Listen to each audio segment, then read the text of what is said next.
it is a difficult road. I think it goes about who you got around you. You know, who's the people around, who's your friends, who's the people who can motivate you. Like, no, hold on, keep in there, try to motivate people, the right type of friends, to have around you. Obviously, I'm in a fortunate position to have a lot of Air Force friends, and even my dad, just to go sit and drink a little glass of wine and have a, brainstorm with him about, what should I do, what direction should I go, and, stuff like that.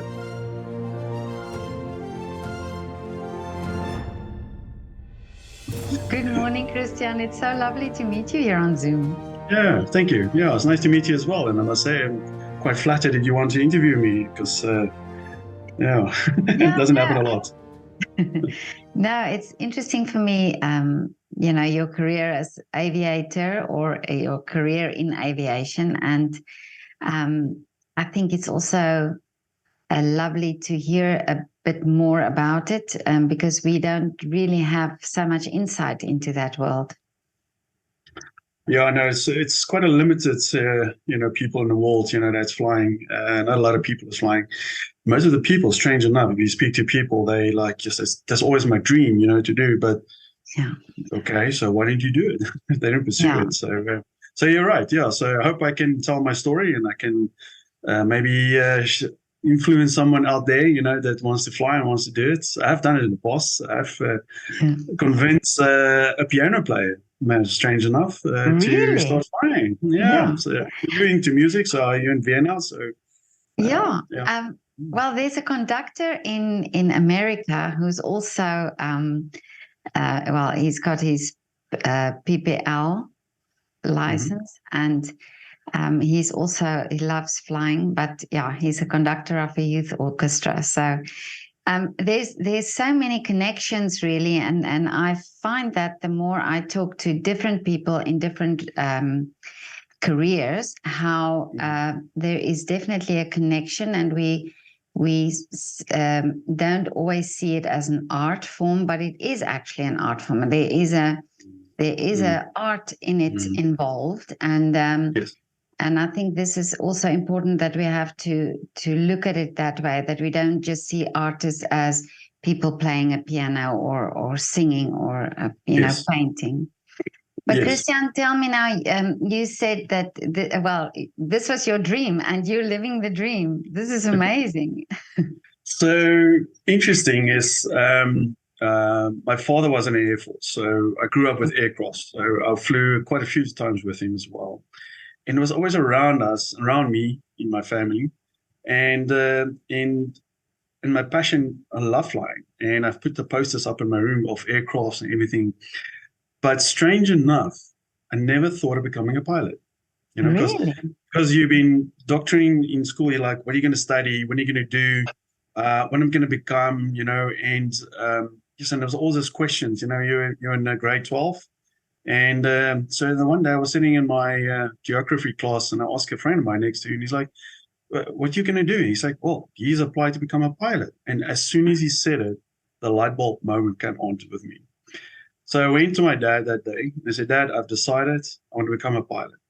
And he says, I was waiting for you to come and tell me that. And I was like, what do you mean? He's like, well, I can see it. I can see the passion and everything, but I can't force you, to go fly, because you have to decide, you as a person.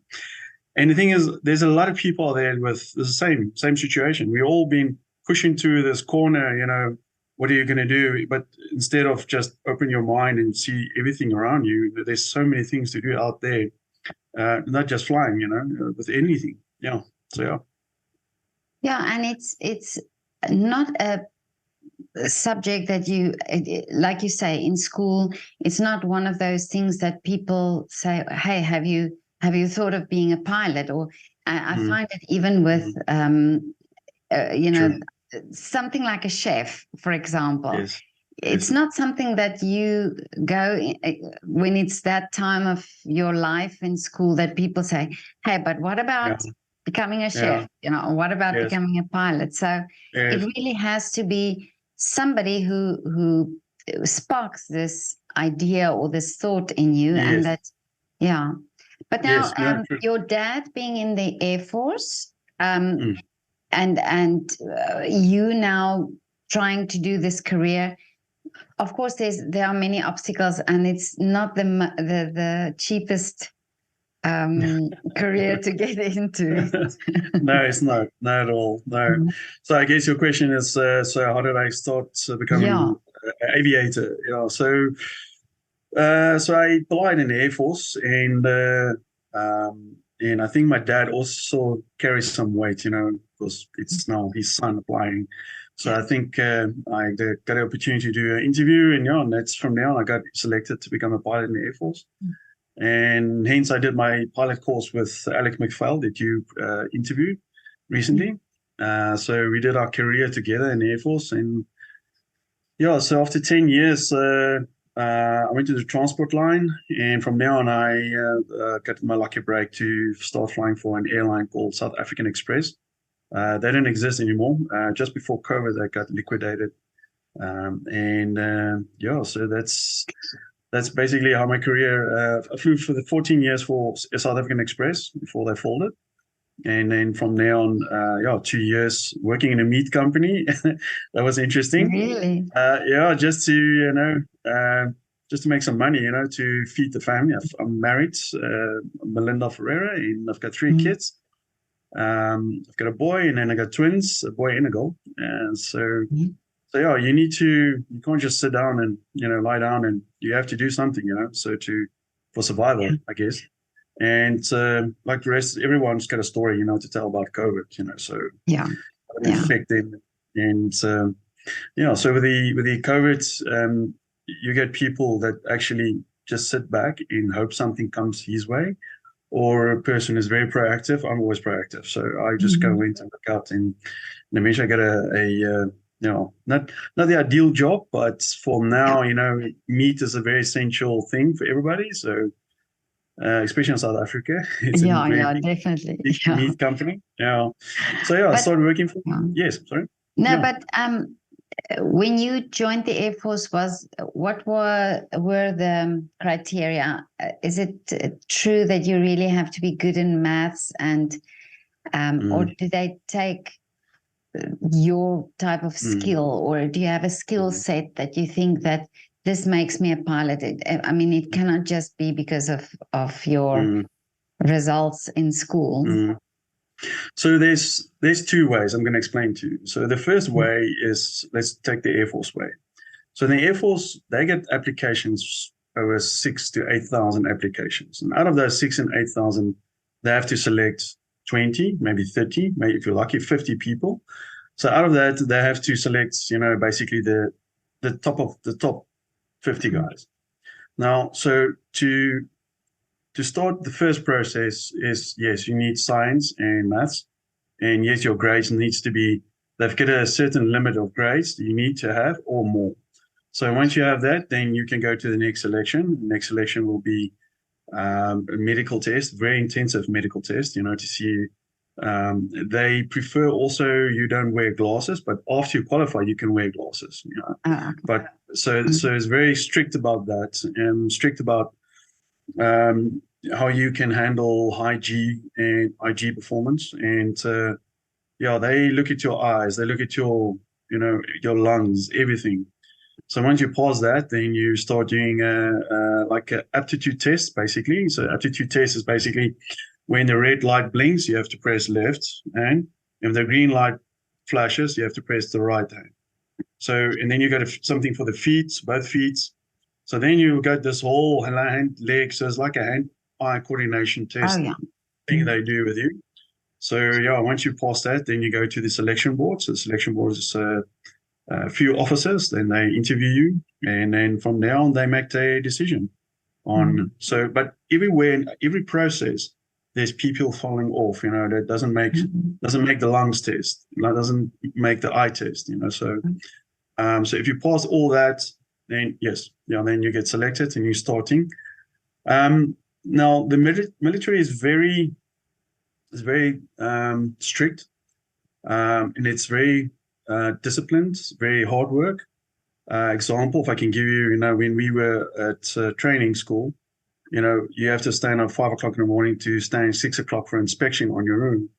Then you go to where you need to go to do your training, and at the training you have to stay in inspection in uniform, right? And then you start doing classes, but between the classes you still need to go fly.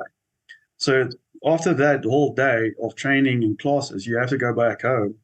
You need to go study for the next day, prepare for the next day. In between, you have to still iron your shirt, and you still need to prepare for your inspection the next morning. So it's a very, very, so there's a lot of discipline, and it's very intensive, but they put a lot of pressure on you as well, because in the Air Force you need to handle things under pressure as a pilot as well. So we're not all born with it, so you have to learn, how to cope with it and how to react, if something happens, for instance, like an emergency.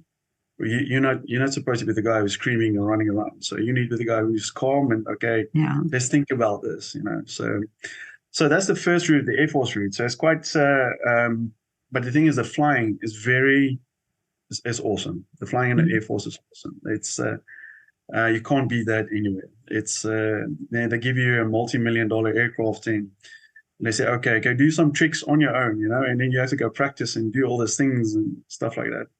So the Air Force invests quite a lot in you. But then the second route, it's the private route. Now, I've watched the interview that you asked Alex about, can everyone become a pilot? And I thought about it, everyone can become a pilot, but I would say start first with your flight medical. Now, flight medicals, you can do it at certain doctors that's got flight medical registered. So now these flight doctors, all right, they look at basics, eyes, nose, ears. They look at the basics, not as extensive as the Air Force. So as soon as he says, yes, you're fit to fly, then you can go fly. And then there's where the money comes in.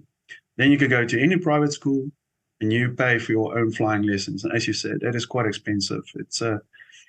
It's not. It doesn't come cheap. It used to be quite cheapish, but now it's very expensive. And I've seen people who pay. They take money out of their house bond to pay for the training, so it's quite an investment. But as soon as you qualify as a pilot and you start working contract work, and where they pay you good money, then you can pay that loan back very quickly. Yes. But now in South Africa, it's also a different story, because it's not like in Europe, there are some bigger airlines where they take you up and train you, and you are then part of this system. But in South Africa, you train privately, and then you go and find a job somewhere with some airline. Yes, that's correct. Yes. So the most route that everyone follows is see if they can get a contract work, or even take people up with paratrooping. But then he flies for free, but just to build up his hours. Because when you go to a company, they say, all right, I'm Petra, and this is my years of experience that I have, and this is my CV. Now, our CV is our logbook. Logbook is how many hours, how many type of hours, and on what type of aircraft. So that's why the minimum criteria is there. And so everyone is gunning for those type of hours they want, so they can look good on their CV and stuff like that.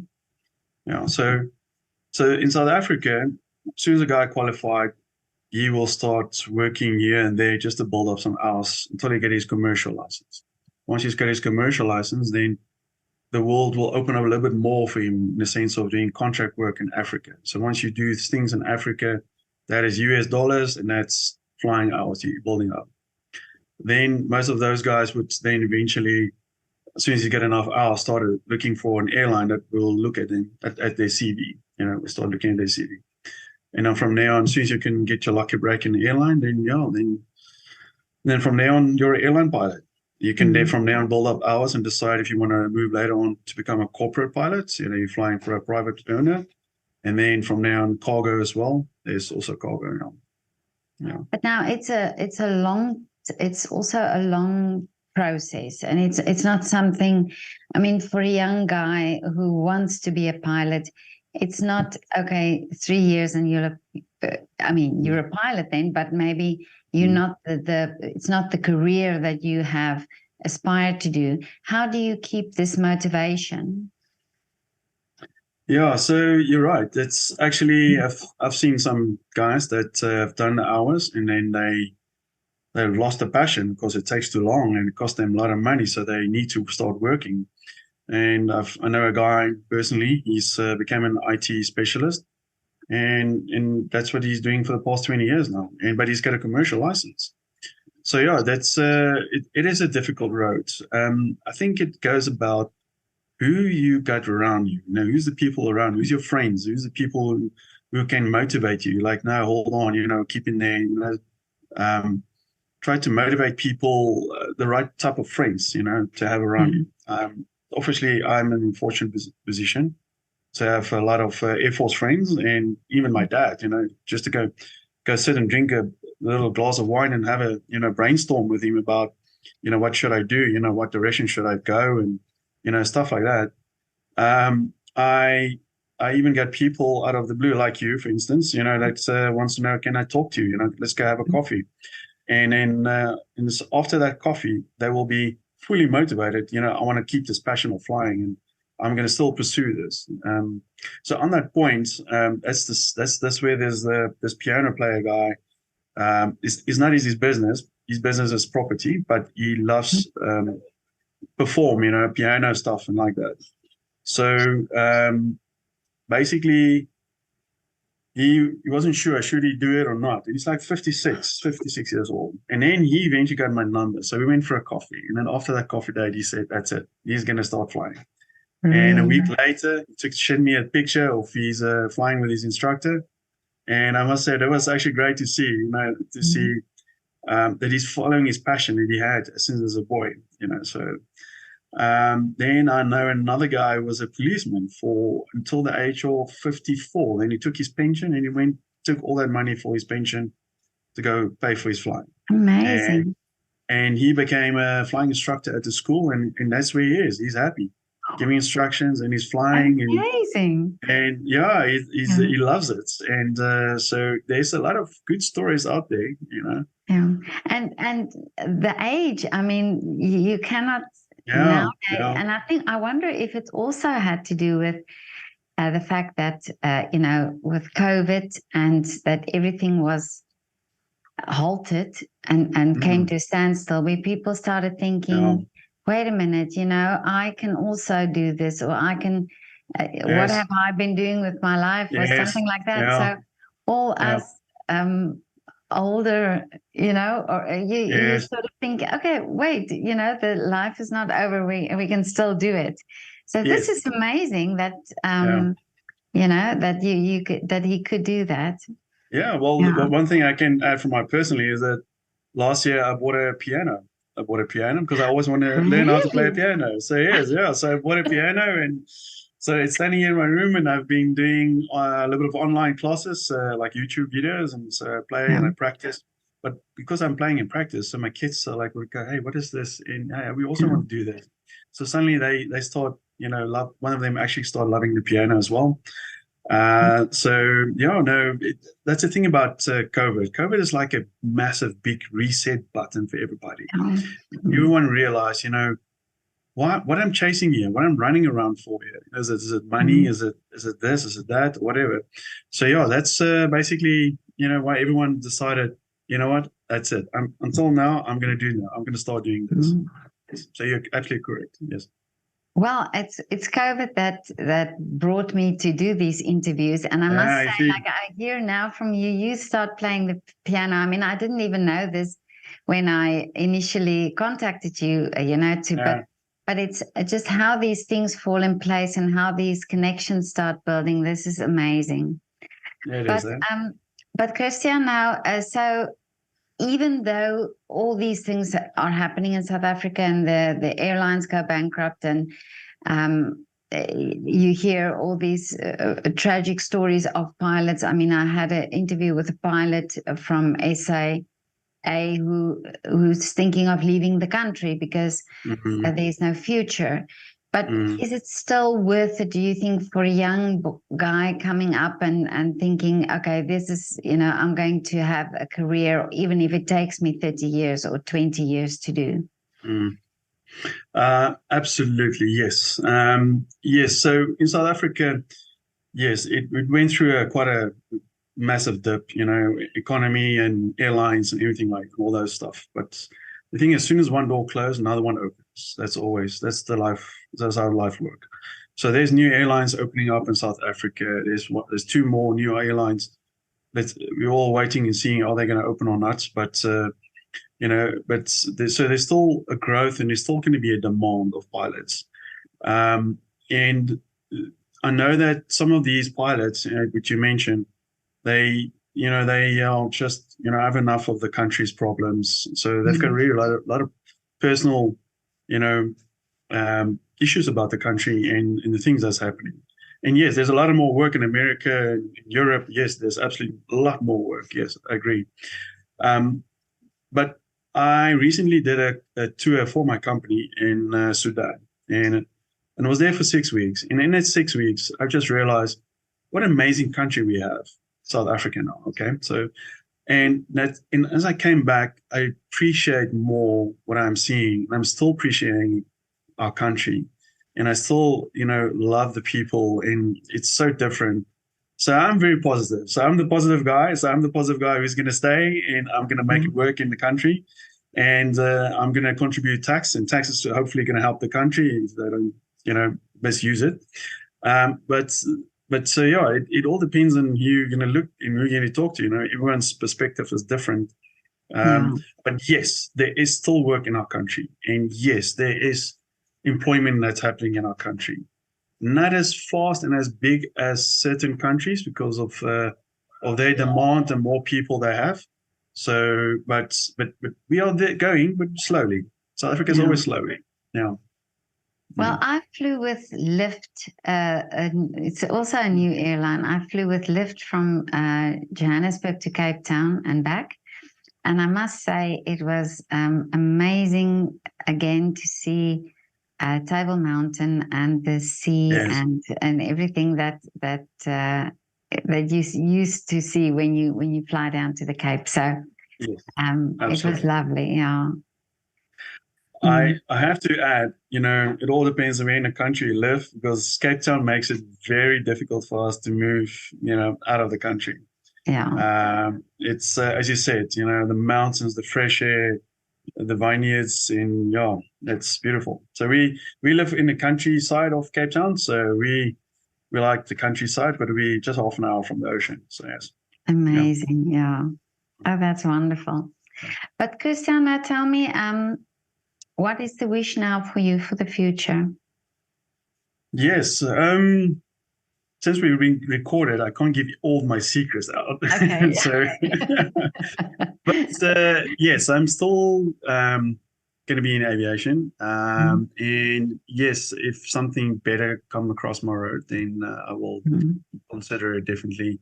But for now, we like to stay where we are. And my wife is now in a position to actually, she got a job offer from an international recruitment company. So she can work from home and, start earning a bit of foreign currency. So we're very happy about that because that helps a lot. And that makes our life a little bit easier to stay here in South Africa as well. So we're going to stay. We're going to help the country grow. Okay. Now, I just want to say many people who've made wishes here on this channel, their wishes came true. So this is why I always keep asking, what's the wish? But yeah, that's amazing. Amazing that you feel positive to stay and that you're going to pursue your career.